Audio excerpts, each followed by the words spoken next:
Hello and welcome. In this video, we are going to be looking at the simple interest formula.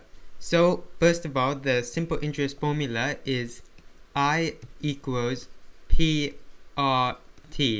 So in this formula, I stands for interest. So that's what we're trying to find, and it's in dollars. P stands for principal, so the original amount, and that's also in dollars. R stands for rate, so it's the interest rate, say 6% or 8%, and that's a percentage. And lastly, T stands for time, and that's in years. Now let's look at a problem so we can understand how to use this formula. So most of the time you use this formula, it will be in a worded problem. So let's say we have the problem: Bob invests $5,000 in the savings account for 5 years at 5% per annum. Find the interest Bob earns after those 5 years.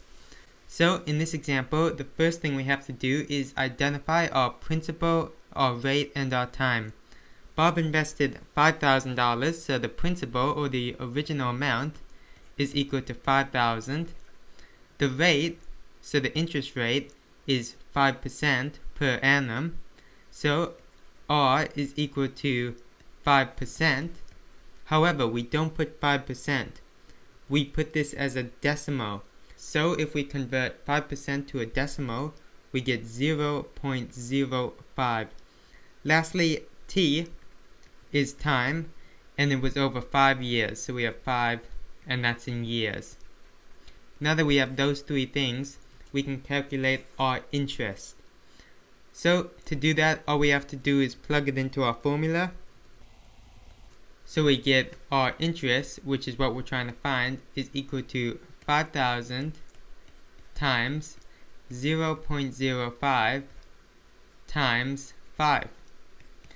And if you type that into your calculator, you will get your interest to be $1,250. So after 5 years, Bob's original $5,000 on an interest rate of 5% has accumulated $1,250 in interest. So in other words, that $5,000 has grown into $6,250. And that's the simple interest formula, as well as how to use it in a worded problem. I hope you found this video helpful, and if you did, please consider liking and subscribing.